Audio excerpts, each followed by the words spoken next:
ọ bụrụ na ndị nọ n'ime ọfịa bụ men on ground gbagbuo ndị sekuriti ha na-achụ ha, onye Igbo ka igburu. Ọ bụrụ na onye Igbo gbuo ndị nọ n'ime ọhịa, onye Igbo ka igburu. Na-abụ gịnị? Wọọ Igbo fasisi Igbo. Ndị Naijiria na-amụ anyị amụ, aghọzie ezi. Mgbe ha kpọtara ndị amị, awipụrụ ndị amị out, gbusichaa ndị amị niile.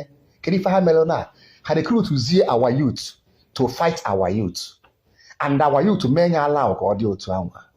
Currently now, ife nna afọ ga-eme n'ala Igbo, ọ ga-enye nsogbu. Ịma why? For a while, ị ga-afụ na anyị nwere peace n'ala Igbo. Ba anyị bịara jụọ oyi, ọ na-ekwozi n'ugwu Awụsa, ọ na-ekwo na Zamfara, na-ekwo na Ọyọ. Only ala Igbo bụ head safe. Kedu ife ndị a melụ now? Fa change their game. Tọnụzie ndị Igbo against Igbo. Mana ndị be anyị aghọtara ya. Our youth aghọtara ya. Our youth na-achọ ebe ha ga-ebelong ka ha wee na-eti men dey. Who say men no dey? Men dey. Mana gee ntị ka ịnụ the problem ife a ga-ebuta. Currently now, recruit go men everywhere.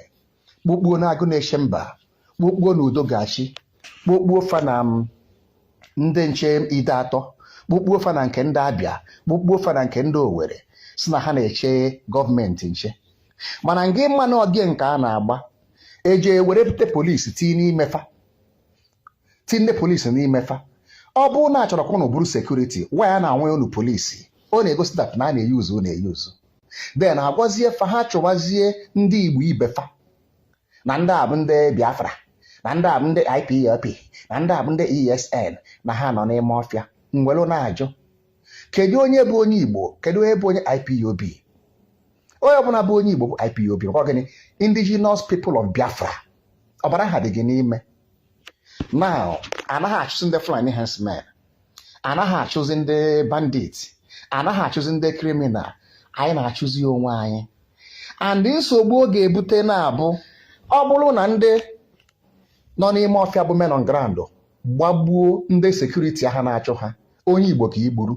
Ọ bụrụ na onye Igbo gbuo ndị nọ n'ime ọhịa, onye Igbo ka igburu. Na-abụ gịnị? Wọọ Igbo fasisi Igbo. Ndị Naijiria na-amụ anyị amụ, aghọzie ezi. Mgbe ha kpọtara ndị amị, awipụrụ ndị amị out, gbusichaa ndị amị niile. Kedu ife ha mere na ha recruitzie our youth to fight our youth, and our youth menye ala ka ọ dị otu ahụ. Please, let us be guided and be wise. Ọkwa anyị na-agwụ. Watch ife mere ụnyaahụ. Igbo youth versus Igbo youth na-ebusi onwe fa. All in the name na a na-azọ Nigeria na ala Igbo. Ụdị ife adịrị eme n'ugwu Hausa, ụdị ife anaghị eme na Yoruba land. Ọ ole na ala Igbo kie ndị youth Igbo na-achụ ndị youth Igbo na ha na-edefend afa Nigeria instead of afa nnafa. Ifele onwe anyị na-emegodo anyị. Lekwen yawo nwanne anyị nwoke Ejike Hilary. Yesterday was Friday. Ebe a ga-awe kipin na ofe ibu. Nwunye Juventus nwere ahụ ka a gakwara ịkparị Ugas nwanne anyị nwoke nwunye anyị. Anyị gazie ebe ahụ ziwe luzuo ụmụnne anyị mmadụ atọ. On our way coming back, ka ndị nne atọ ndị Akawa bịa nọ ambush n'abalị ahụ, bịa gbawazie everybody egbe, gbagburu anyị ụmụ nwoke atọ n'ụmụọwa Igbo. Onye nke na nna Ejike Hilary. Ọgwụkwa ya mere ha. Gọvanọ of Imo steeti eche m nọ ọkọlọrọ for peace. Elepụ n'otu ndị si another state